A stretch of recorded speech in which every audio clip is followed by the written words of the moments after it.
Hola a todos. Mi nombre es Tim. Soy un pastor de Chicago. El pastor Rick me pidió que viniera a predicar en el único mes en el que es agradable vivir donde yo vivo. Fabuloso.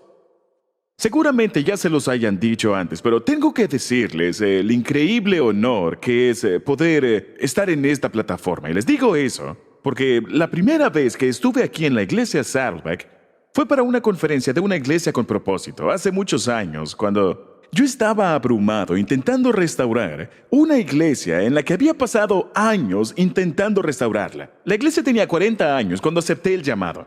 En 1990, estaba literalmente al borde de la muerte cuando yo llegué. Había una enorme bolsa de suero colgando enfrente, justo cuando entrabas al parqueo. Y seguía con vida gracias a un ministerio de plantación de iglesias, lo cual es irónico, porque lo más inteligente hubiera sido ponerle una bala, vender el edificio e iniciar una nueva iglesia. Pero no, me llamaron a ir. Recibí el llamado para ir a esta iglesia. Nunca supe si fue un llamado o una sentencia de Dios. ¿Saben cómo saber la diferencia? Oh, sí, por cierto, es en Chicago. ¿Sabían que Chicago era la ciudad principal en los Estados Unidos, de donde la gente se mudaba a otra parte? Este año le ganamos a Detroit. Sí, ¡woo! ¡Fabuloso! Y no solo eso, también vas a tener fanáticos de los Chicago Cubs en tu congregación. ¡Oh, gracias, Dios! ¡Muchas gracias! Rick Warren va al condado de Orange y yo a la ciudad de la nieve. ¡Oh, muchas gracias! Pero 26 años más tarde, ahora veo que fue un llamado. Y una de las claves para este cambio, honestamente, fue el pastor Rick y el libro de una iglesia con propósito, y las conferencias y los diferentes instrumentos para aprender a hacer la iglesia de forma diferente y ayudar a la gente a hacerlo. Así que cuando el pastor Rick me invitó hace 3 años a ir a Ruanda con el equipo para ver el plan de paz en acción, tomé de inmediato la oportunidad para que nuestro equipo estuviera con su equipo, y lo que encontramos en Ruanda fue la cereza del pastel. Necesitan entender esto. De una forma increíble, pudimos ver que alcanzar los confines de la tierra podría literalmente ser alcanzado en nuestra época. No tendría tiempo para decirles lo genial que es el plan de paz, pero quiero que sepan que el plan de paz ha dado justo en el clavo. Es la cereza encima del pastel. Y su compromiso de una fe audaz está alcanzando a más personas de las que pueden imaginar. Justo después del viaje a Ruanda, yo estaba de regreso aquí en el área. Mi hija fue a la Universidad de Biola, así que yo estaba muy a menudo aquí en California. Y un día estaba almorzando con el pastor Rick y el resto del equipo. Estábamos comiendo nachos y guacamole. Fue antes del plan Daniel. Y en medio de los nachos y guacamole, él se me acerca y me dice, oye, el presidente de Malawi acaba de llamarme. Quieren llevar conducidos con propósito a Malawi. ¿Te gustaría hacerlo? Muy bien, claro. Regresé y le dije a mi congregación, oigan, adivinen qué. Tenemos a Malawi. ¿Alguien aquí sabe dónde queda Malawi? Nuestro pastor ejecutivo me dijo que él pensó que Rick había dicho Maui. Y dijo...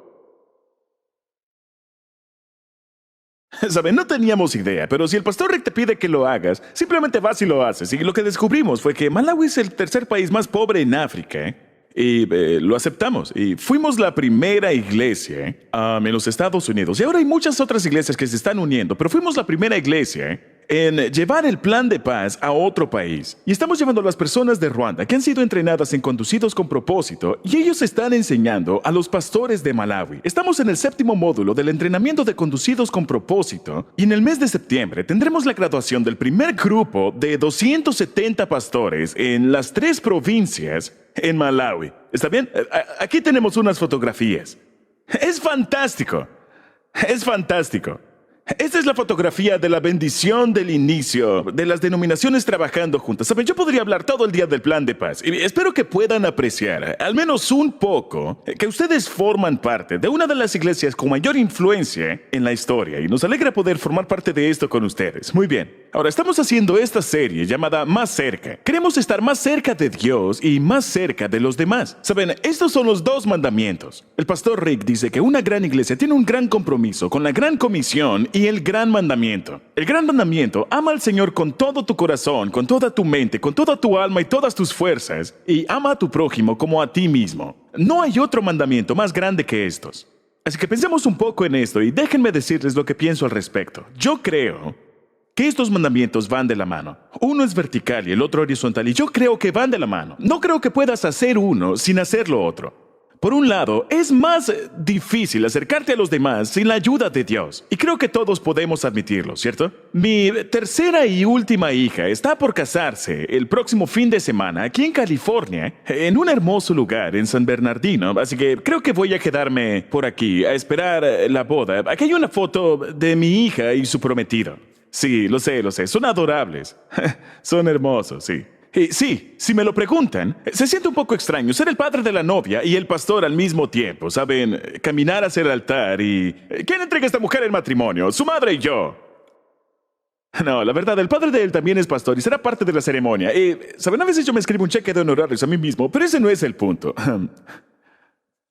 A menudo, cuando debo oficiar un matrimonio, y tal vez ya lo han visto antes, siempre me dirijo al novio y a la novia y les doy esta ilustración. Hay un triángulo en que Dios está en la parte superior. Ama a Dios con todo tu corazón. Esa es la cosa principal. Pero observen lo que ocurre. A medida que ustedes se acercan a Dios, también van a acercarse el uno al otro. Tal vez ya lo hayan visto antes. Y es por eso que creo que los dos grandes mandamientos van de la mano. Pero el día de hoy quiero decirles que creo que también van de la mano en la dirección opuesta. Que si quieres acercarte a Dios, necesitas acercarte a tu vecino. ¿Y por qué digo eso? Porque tu vecino es un hijo de Dios. Piénsenlo por un momento. ¿Por qué los políticos besan a los bebés? Porque saben que es la forma más rápida para llegar al corazón de los padres. El punto número uno el día de hoy es que si quieres acercarte a un padre, tienes que preocuparte por sus hijos. Esto tiene sentido. Si quieres acercarte a un padre, tienes que preocuparte por sus hijos. Es por eso que pienso que los mandamientos van de la mano. Es otra de las razones por las que amo esta iglesia. Mi hija, que estudió aquí, tuvo un puesto de interno. También estuvo en Ruanda con ustedes. Y uno de los jóvenes que estaba tocando en la banda hace un momento es el hijo del pastor ejecutivo de nuestra iglesia, quien está como interno. Ustedes son fantásticos, cuidando a los hijos de los demás y ayudándolos. Y adivinen que cuando cuidas a los hijos de los demás, ellos van a quererte. Y creo que hay mucha gente que piensa que el primer mandamiento y el segundo mandamiento están separados. Y hay muchas personas, y tal vez creciste con este trasfondo, hay muchos que piensan que el primer mandamiento de acercarse a Dios y de amar a Dios se trata solo de alejarte de los demás y estar a solas con Dios. Y lo más santo que puede ser es estando en un monasterio en alguna parte donde estés completamente separado de los demás y sean solamente tú y Dios. O tal vez sea convertirte en un Amish. ¿Saben?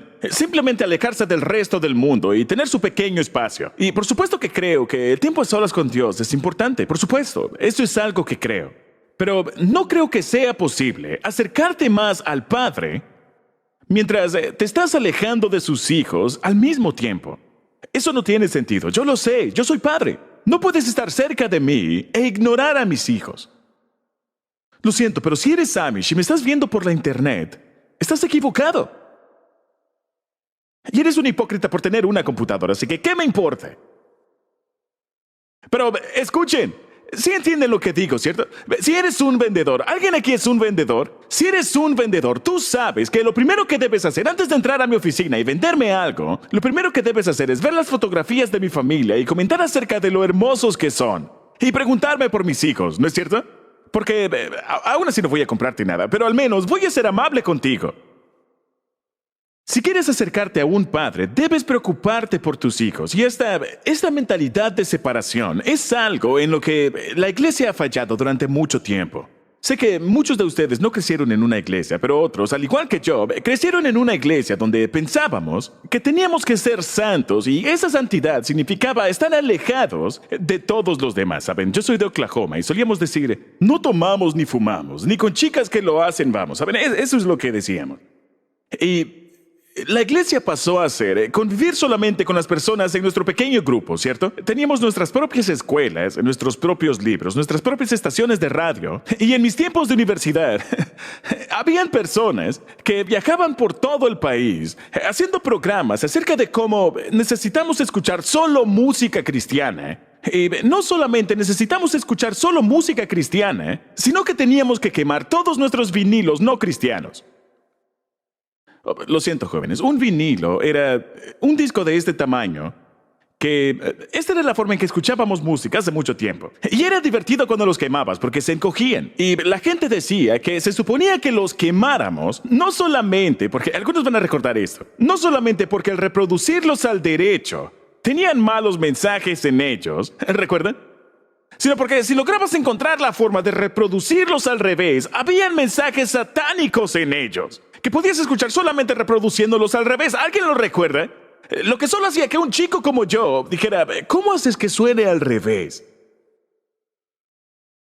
Y saben, yo lo pensé, oré al respecto y honestamente, había cierta música que yo escuchaba, con la que yo estaba equivocado. No estaba ayudando mi caminar cristiano. Pero cuando se metieron con The Eagles y el Hotel California, tuve que retroceder. No me quedó de otra. Tengo razón, pueden decir amén a eso. No, dije, no, han llegado demasiado lejos. Ese es el mejor solo de guitarra a dueto en la historia. Yo no voy a quemarlo. Y escuchen, no estoy diciendo que la música cristiana no esté bien. Yo soy un pastor, ¿saben? La música cristiana es muy importante para mí. La música cristiana me ministra. Necesito un grupo pequeño, necesito amigos cristianos. Lo que estoy diciendo es que apartarnos del mundo nunca fue la meta, sino que es lo opuesto a la meta. Yo escribí un libro acerca de esto, llamado Vida en una misión. Y de hecho, ha sido publicado por los recursos de Saddleback. Y no sé cómo llegó la fotografía de mi nieta allí. Lo siento mucho. Y está basado en una frase de Una vida con propósito que me tocó mucho, donde el pastor Rick dice, y muchos van a recordarlo, ¿por qué Dios no te lleva al cielo directamente cuando te conviertes en creyente?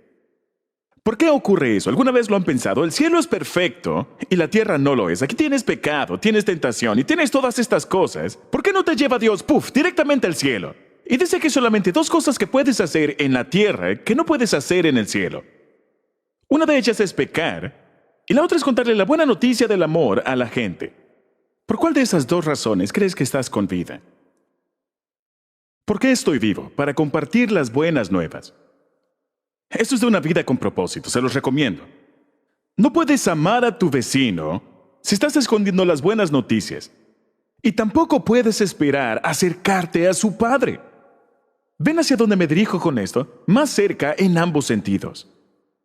Peter Drucker es el padre de la administración moderna. Y algunas veces, lo más inteligente es lo más simple. Él dice, una de las cosas más ingeniosas para los negocios que podrás leer, él dice, cada día debes hacerte dos preguntas. ¿En qué empresa estamos? ¿Y cómo está la empresa? Es así de simple. Muchas compañías lo olvidan qué es lo que deben hacer. No revisan cómo está su empresa y se les olvida cuál es su negocio. ¿Cuál es nuestra empresa? ¿Cuál es nuestro negocio? Esa también debería ser nuestra pregunta. Cuando hicimos esto en nuestra iglesia nos divertimos mucho porque hay una gran cantidad de cosas divertidas en las redes sociales y en la internet de una sola cosa que tenía que hacer bien. Si buscas en la internet hashtag tenía que hacer una cosa, vas a encontrar fotos de personas que tenían que hacer una sola cosa bien. ¿Está bien? Así que quiero compartir algunas con ustedes. Estas son algunas de mis favoritas. Tenía que hacer una cosa. No sé si alguna vez hayas estado en Asia, pero esa no es Asia. Esta es una publicidad de un teléfono que flota sobre el agua. ¡Wow! ¡Buen trabajo!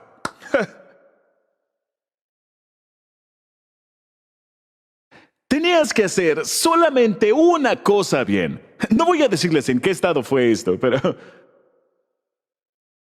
Tenías solamente una cosa que hacer bien.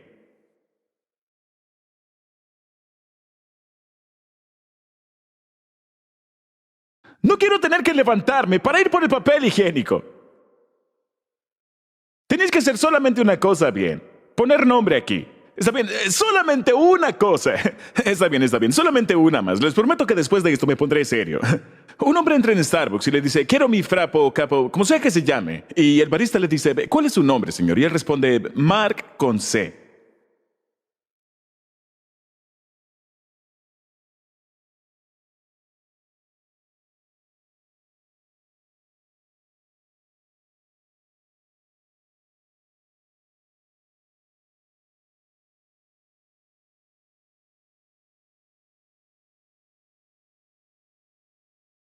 Lo que intento decir es, iglesia, creo que se nos ha olvidado que teníamos solamente una cosa que hacer. ¿Cuál es nuestra empresa? Nuestra empresa es llevar las buenas noticias.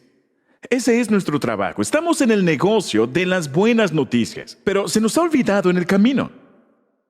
¿Se dan cuenta de que los Estados Unidos de América es el tercer o cuarto más grande campo misionero en el mundo? Pensé que éramos nosotros los que estábamos haciendo trabajo misionero en el resto del mundo. Pero ahora estamos recibiendo misioneros porque hay 195 millones de estadounidenses sin iglesia. ¿Cómo pasó eso? Creo que pasó porque a la iglesia se le olvidó cuál es nuestro trabajo. Se nos olvidó. Yo creo que el enfoque de nuestra vida con propósito debe ser nuestra misión. El enfoque de nuestra vida con propósito allí afuera debe ser nuestra misión. Esa es la razón por la que Jesús nos dejó aquí. Y en la Biblia, el apóstol Pablo dice, la cosa más importante que puedo hacer con mi vida es terminar el trabajo, la misión que el Señor Jesús me dio, que es dar testimonio de las buenas noticias acerca del generoso amor de Dios.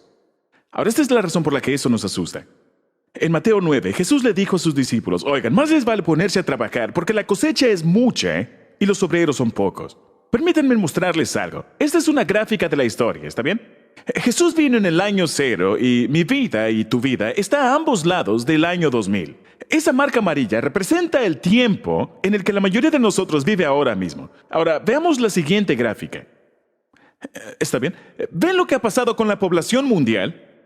En esa época, Jesús dijo, la cosecha es grande.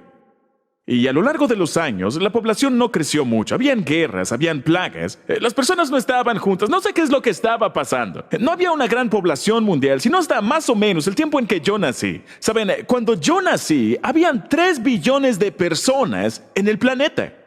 Muchos recuerdan cuando pasó a 4 billones, a 5 billones, y la mayoría aquí recuerdan cuando pasó a 6 billones. Y todos recordamos cuando pasó a 7 billones, porque no fue hace mucho. Así que si Jesús dijo que la cosecha era grande hace 2000 años, ¿qué creen que diría ahora? Creo que la pregunta que debemos hacernos, luego de ¿para qué estoy vivo? Para compartir las buenas noticias, creo que la pregunta que debemos hacernos después es ¿por qué estoy vivo ahora? Cuando estaba en Ruanda, el pastor Rick dijo, ¿sabes? Siempre he querido que el modelo con propósito sea un sistema operativo y que hayan personas que creen aplicaciones dentro del sistema operativo. Así que básicamente eso fue lo que hice. Es prácticamente un programa de 40 días con misión. Y ahora mismo hay muchas iglesias haciéndolo para recordar cuál es nuestro trabajo.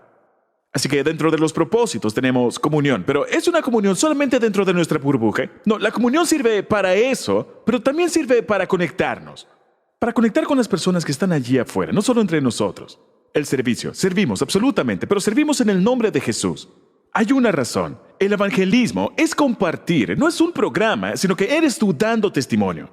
El discipulado es crecimiento porque vas a ser un mejor seguidor de Jesucristo, ayudando a otras personas a tomar decisiones, a ser discípulos. Esa es la gran comisión. Y la adoración es orar, no solamente por ti y por tus cosas, sino por ellos y tal vez incluso con ellos. Porque recuerden la primera línea del libro Una vida con propósito. No se trata de ti.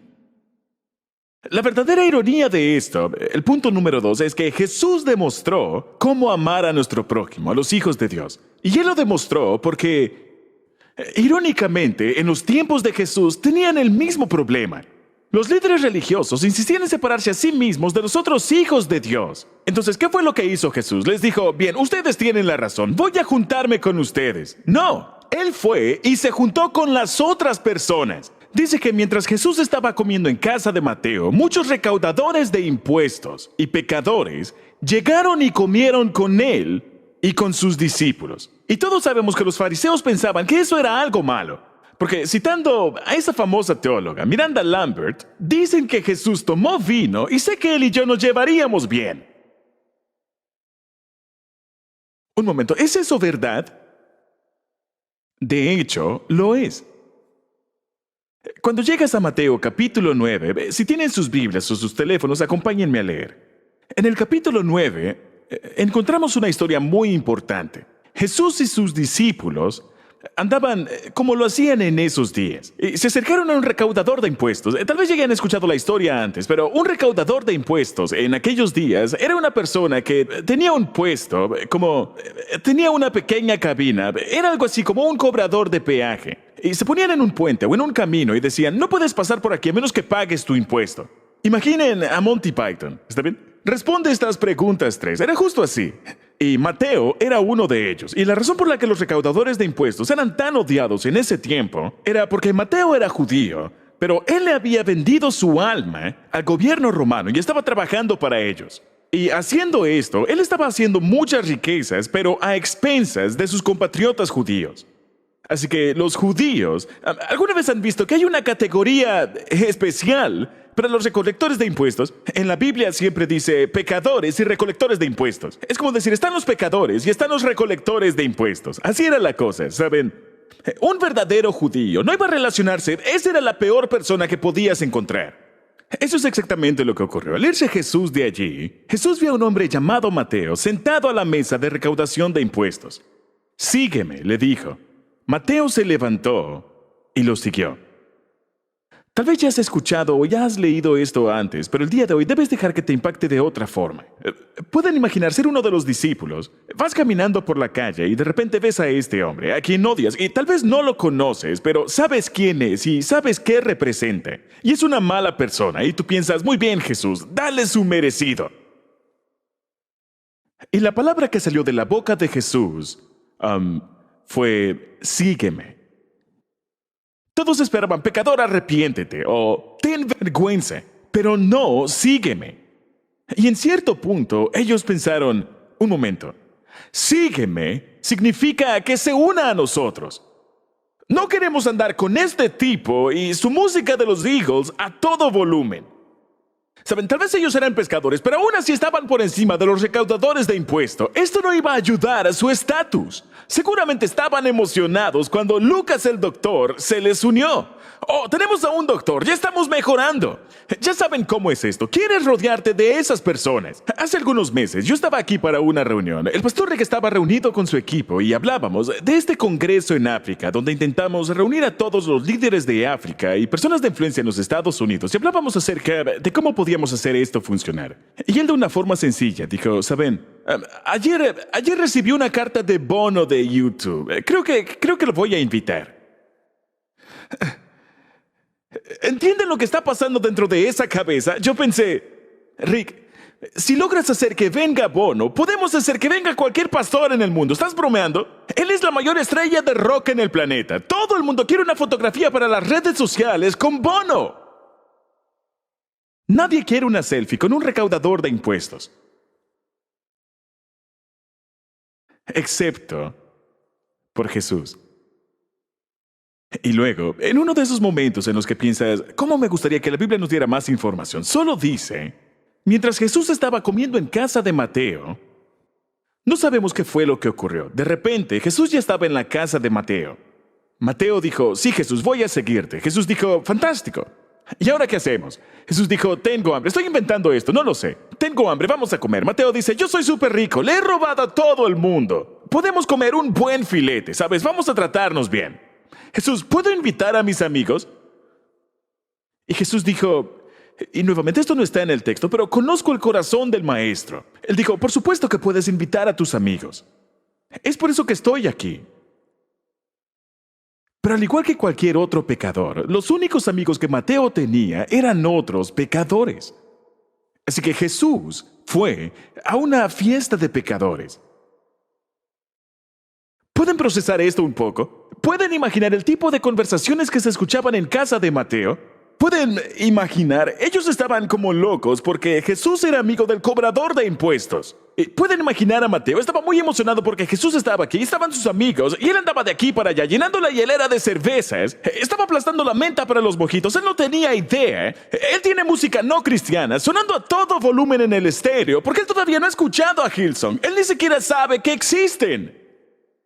Él tiene el estéreo a todo volumen, con algún tipo de música. El baile del perrito, el baile del perrito, el baile del perrito, ¿saben? Yo hice una investigación y sé que a él le gustaba mucho el merengue. Así que escuchen. Dice que muchos recaudadores de impuestos, mire esta palabra, muchos recaudadores de impuestos y pecadores llegaron y comieron con él y sus discípulos. ¿Te ayuda eso a reenfocarte un poco mejor en esa historia ahora? Esta es la forma de la Biblia para decir que Jesús estuvo en una fiesta con un grupo de sinvergüenzas. Y cuando los líderes religiosos lo vieron, le preguntaron a los discípulos, ¿por qué come su maestro con recaudadores de impuestos y pecadores? Obviamente eso es ofensivo y obviamente eso es incorrecto. ¿Cómo puede hacer algo así? Y Jesús respondió, y creo que este es uno de los versículos más importantes en la Biblia. Al oír esto, Jesús les contestó, no son los sanos los que necesitan médicos, sino los enfermos. Porque no he venido a llamar a los justos, sino a pecadores. En otras palabras, Jesús dijo, tienen que entender que mi propósito al venir a este planeta no fue para crear edificios llenos de personas religiosas que se llevan bien entre ellos y que queman su música del diablo. He venido por los pecadores. Es por eso que Jesús pasó tanto tiempo con las personas que estaban más alejadas. Y lo que eso significa para mí es que si voy a ser un discípulo de Jesús, ¿está bien? ¿Qué significa hacer lo que hizo Jesús? Tengo que parecerme a Él. Obviamente, si has sido alcohólico, no vas a los bares. No estoy hablando acerca de reconectarte con tu vieja novia en Facebook. No estoy hablando de todas las formas en que podemos meternos en problemas. Tienes que saber cuáles son esos lugares. Pero si yo quiero hacer lo que Jesús hizo, yo tengo un problema, porque yo soy un pastor. La mayoría de las personas con las que me relaciono, con que salgo a comer, son cristianos. La mayoría de las fiestas a las que voy son con otros cristianos. El teólogo John Stott llama esto cristianismo de madriguera, donde salimos de nuestra reunión cristiana, vamos a otra y regresamos nuevamente a nuestra casa. Pero de esa manera no puedo amar a Dios porque no estoy amando a mis vecinos. Así que para mí significa ponerme en lugares en los que normalmente no me pondría. Y no tiene que ser incómodo, simplemente puede ser algo estratégico para ti. Para mí se trata del gimnasio. Obviamente, no hago mucho, solamente hablar con personas y yo soy miembro del gimnasio para yo podría ejercitarme en mi cochera, podríamos tener un lugar en la iglesia, pero hago eso para poder estar en contacto con personas donde puedo ser Jesús para ellos. Un día, estaba caminando cerca del equipo de pesas y me encontré con este hombre. Su nombre es Mike, sí, da miedo. Él construye motocicletas y es un ex miembro de una pandilla de motociclistas y es una máquina de levantar pesas. Así que yo estaba caminando cerca de él. Yo no lo conocía y no pensaba que él me conociera. Y esta es mi frase. En caso de que te preguntes cómo compartir tu fe con los demás, esta es mi frase y tal vez quieran escribirla. Siempre funciona muy bien para mí. Esta es mi frase. Le dije, hey, hola. ¿Qué de nuevo? Eso es todo. No fue, disculpe señor, si usted muere el día de hoy, ¿sabe si irá al cielo o al infierno? ¿Está bien? No fue como, porque de tal manera, yo no tenía Juan 3:16, no fue nada de eso. Fue simplemente, hey, hola, ¿qué hay de nuevo? Y era en verdad mi manera de decir, si estoy en su camino, por favor, no me mate. Pero escuchen, esto fue lo que pasó. Con mi brillante frase para compartir el evangelio, él me vio y me dijo, la verdad no estoy muy bien. Creo que tenemos que hablar. La verdad yo no tenía idea, pero él sabía que yo era un pastor y le dije, sí, por supuesto. Así que le di mi celular, el número, claro. Y creo que Tate estaba sorprendido de que un pastor tuviera esa clase de lenguaje en sus conversaciones. Pero empezamos a ejercitarnos juntos y él comenzó a hablarme de su vida, la cual es fascinante, porque si eres un creyente y tu vida es perfecta, y ves a las personas que están alejadas y te preguntas, ¿cómo pueden esas personas ser así? De vez en cuando tienes que preguntarles. Porque cuando empecé a profundizar y a descubrir por qué Michael motociclista era Michael motociclista, eso me abrió los ojos. Así que empezamos a ejercitarnos juntos, lo cual era algo genial, pero al mismo tiempo era algo embarazoso, porque él podía ser muy ruidoso y él usaba lenguaje obsceno y él comentaba acerca de cada mujer que estaba ejercitándose en el gimnasio, estando conmigo. Así que un día él se apareció en una horrible camisa de club nudista muy inapropiada. No estoy diciendo que haya camisas de club nudistas que sean apropiadas.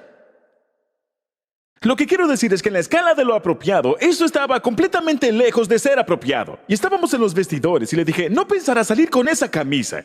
Es ofensivo para mí, yo tengo hijas. Y además de eso, la mitad de la gente aquí viene a mi iglesia. ¿Sabes? Tienes que darle vuelta. Yo sabía que mi camisa no iba a quedarle. Tienes que darle vuelta a esa camisa, ¿está bien? Pero él no quiso hacerlo. Todavía no estaba en ese punto de su caminar como para hacerlo. Él todavía no escuchaba a nadie más y quería hacer las cosas a su manera. Y tuve que tomar una decisión. Voy a salir a hacer ejercicios con Mike en esa camisa para que todo el mundo lo vea y luego pensé en esta escritura. Y pensé, me pregunto, si esto fue exactamente lo mismo que le ocurrió a Jesús cuando tuvo que decidir, voy a ir a la casa de los recaudadores de impuestos y juntarme con ellos. Y me di cuenta de que él lo haría y yo debería, así que lo hice. No voy a negarles que algunas veces intentaba esconderlo para que nadie lo viera mientras estábamos ejercitándonos. Pero al final del día pensé, ¿sabes? Si las personas religiosas hablan mal de mí, porque me junto con los pecadores y los recaudadores de impuestos, entonces creo que me parezco más a Jesús de lo que pensé alguna vez parecerme. La buena noticia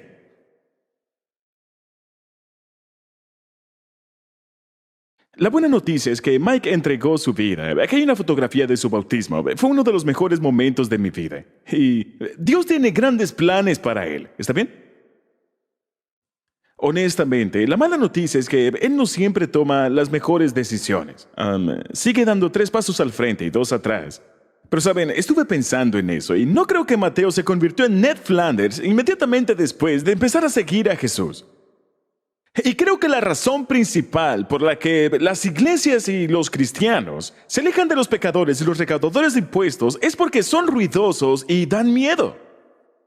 Saben, por un tiempo, la primera esposa de Mike venía a la iglesia. Su segunda esposa, con quien ya no estaba porque él tenía una novia, ella estaba viniendo a la iglesia y su novia estaba viniendo a la iglesia y había una orden de restricción entre todos ellos. Todos venían a la iglesia, al mismo campus, al mismo tiempo. Era un desastre. En nuestro último servicio de dedicación de niños tuvimos que llamar a la policía. No estoy inventando esto, tuvimos que pedir refuerzos. Había una parte de la familia que no se llevaba con la otra. Tengo toda clase de historias. Un motociclista se me acercó una vez y me dijo, ¿has visto esos prendedores que dicen QHJ? Me dijo, yo no sabía de qué se trataba, pero todo el mundo los estaba usando. Así que lo puse en mi chaqueta y lo usaba todo el tiempo. Y finalmente miré a otra persona que lo tenía y le pregunté, oye, ¿qué significan estas letras? Y él dijo, ¿qué haría Jesús? Frank dijo, creí que queremos hablar japonés. Eso es. Amo a estas personas. Hace 2 años, en la víspera de Navidad, uno de mis internos se me acerca y me dice, Tim, creo que alguien está fumando marihuana en el baño de los hombres. Yo soy de Illinois, no de Colorado. ¿Está bien? En víspera de Navidad, sí. Y no sabía si preocuparme porque alguien estaba fumando marihuana durante nuestro servicio de Navidad o que mi interno conociera el olor de la marihuana. Estaba confundido. Y por supuesto le pedimos que se detuviera. Es ilegal. Pero la razón por la que la mayoría de las iglesias no quieren meterse con eso es porque es caótico. Y me puse a pensar en eso después y le dije a la congregación, ¿saben qué? ¿Saben quién es la persona que no se hubiera sentido incómodo con ese hombre aquí en víspera de Navidad? Es la misma persona que lo invitó a venir a su fiesta de cumpleaños.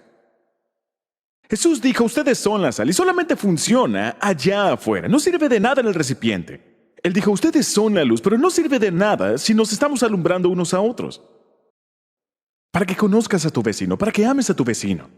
Conoce a la persona que trabaja en la oficina de al lado. Averigua cuáles son sus intereses, qué tienen en común, qué les gusta hacer, les gusta jugar golf, les gusta cocinar, tienen hijos, solamente averígualo. Y deberías preguntarte, ¿es esto incómodo? No, si es incómodo, lo estás haciendo mal. Compartir las buenas noticias se trata de establecer relaciones. Debemos entender esto, ¿sabes? Si alguien viene tocando tu puerta, ¿eso es algo que te emociona? Alguien aquí dice, ¡oh, sí, tengo visita! ¡Qué bien! No, nadie quiere que le estén tocando la puerta. Alguien me envió esta fotografía. No estamos interesados. Estamos demasiado arruinados como para comprar algo. Ya tenemos a Jesús. No necesitamos una nueva aspiradora. De verdad, a menos que esté vendiendo galletas de menta y chocolate. Por favor, lárguese. Amigos, el evangelismo no se trata de eso.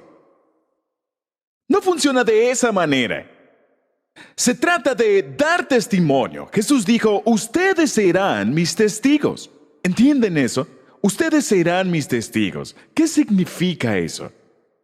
Mi historia favorita acerca de esto es muy personal. Y mi hija mayor, Rachel, cuando estaba en la universidad, ella estuvo un semestre en Birmingham, en Inglaterra, para ayudar a iniciar un ministerio universitario en la Universidad de Birmingham. Y tienen que entender, si no entienden cómo es Europa, especialmente Inglaterra, no inicias un ministerio universitario poniendo un pequeño letrero para que todos vengan. Inicias un ministerio universitario yendo a los bares. Los estudiantes universitarios están en los bares.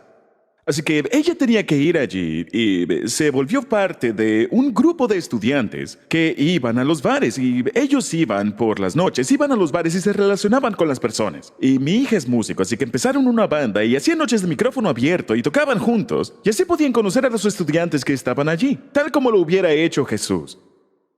Y durante ese tiempo ella desarrolló una relación con un joven llamado Ash, quien no estaba para nada interesado en la religión. El estereotipo de el joven inglés moderno, ¿saben? Él tiene un gran corazón, con una mente brillante, pero con un corazón escéptico.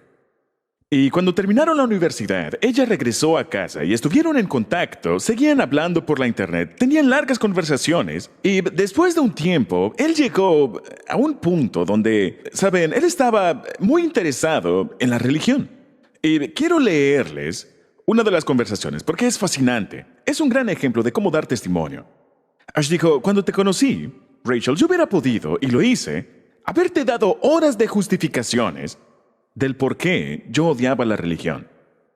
Yo hubiera podido hacer una lista y ponerte en tu lugar como fanática religiosa. Si me hubieras preguntado por qué odiaba la religión, yo te hubiera dicho que me daban lástima a las personas que creían en Dios, en Jesús y en la resurrección. Y probablemente me hubiera comportado de una forma presumida por todos mis argumentos excelentes y por mi lógica racional.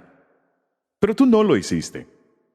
Simplemente me demostraste que todo lo demás era una palabrota con la M, que la mayoría de mis hechos eran opiniones envueltos en justificaciones. Y la mejor analogía que se me ocurre es algo bíblica, dijo Ash. Él conocía la Biblia. Pero voy a arriesgarme. Es como si hubiera pasado muchos años creando todos estos fundamentos y las personas venían y me decían, oye, tu fundamento es una basura, así que yo les lanzaba cosas y les decía que se metieran en sus asuntos. De todas formas, ellos estaban sobre el lodo. Y luego apareciste tú. Y en lugar de señalar mi fundamento y decirme que era una basura, tú simplemente llegaste y te paraste sobre la roca. Y pensé, un momento, ella no lo está diciendo. Y esa roca no necesitaba ningún tipo de edificación, pero lucía mucho más sólida que mi fundamento. No necesitabas decírmelo porque yo pude ver la roca. Ahora, por supuesto, eso significa que tendrás que pararte sobre la roca, y eso es algo en lo que todos necesitamos trabajar en nuestra vida. Es parte del proceso de discipulado. Pero no hubo ningún argumento, no hubo ningún sermón. Simplemente estaba sobre la roca. Era simplemente Rachel siendo honesta, parada sobre la roca. Ash se convirtió en un seguidor de Cristo. No porque alguien discutiera con él acerca del reino, sino porque alguien le dio testimonio. Y tenemos que recordar que la palabra testimonio es un pronombre, no es un verbo. ¿Entienden eso? Este es el punto número 3. Un testigo es lo que eres, no es algo que haces. Jesús dijo, y ustedes serán mis testigos. Esa es la forma en que amas a tu vecino. Él no dijo, vayan a dar testimonio, sino ustedes serán. Es algo que eres, no es algo que haces. Pero solo puede ocurrir en las relaciones. El resto de esa historia, de esa amistad a larga distancia, se convirtió en un romance a larga distancia. Y ese tipo es ahora mi yerno. Y está criando a mi nieto. Lo sé, ¿verdad que es muy lindo?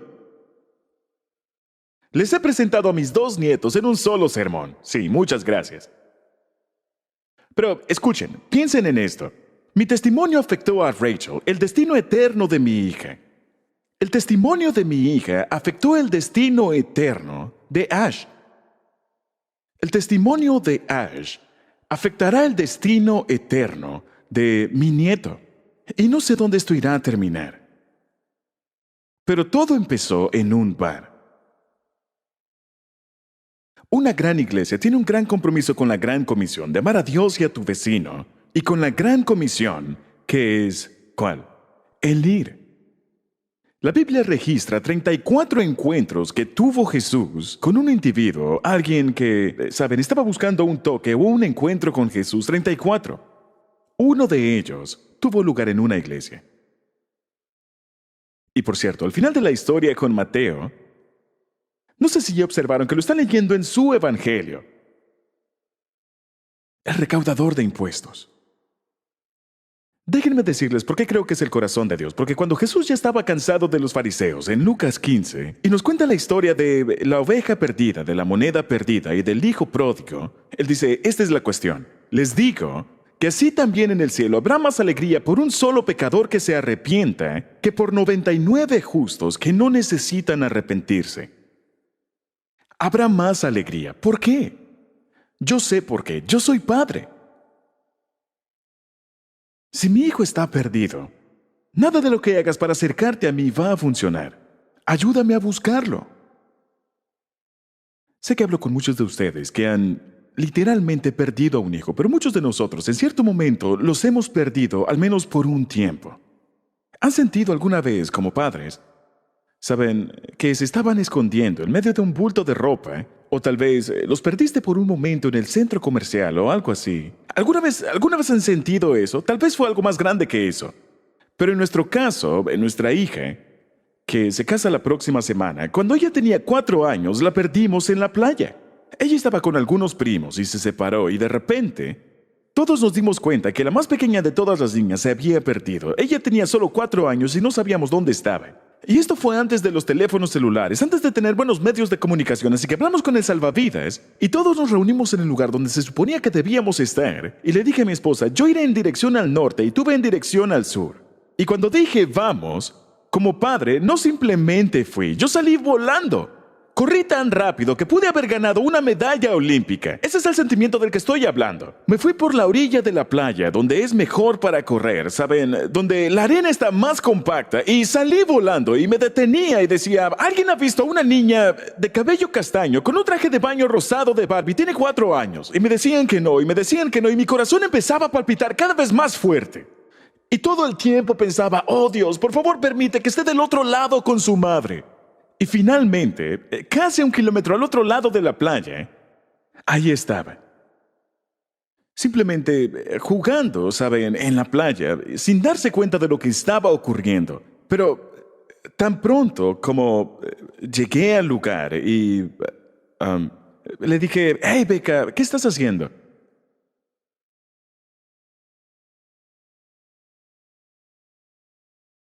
Ella se volteó y me vio. ¿Y qué fue lo que hizo? Empezó a llorar. Inmediatamente. ¿Por qué? Porque ella sabía que estaba perdida. No necesité un megáfono o un cartel o una pancarta. Ella sabía que estaba perdida. Solo necesitaba que alguien viniera y la tomara de la mano. Y si ese eres tú el día de hoy, quiero que entiendas. Si sientes, tal vez ese soy yo, estoy perdido en la playa, estoy alejado de Dios. Tienes que entender que todos estamos aquí. Salva que está aquí porque te amamos. Hay más alegría cuando tú vienes al Padre que el resto de nosotros juntos. Estamos aquí para ti. Pero creyentes, yo tenía otra situación en ese momento, ¿no es así?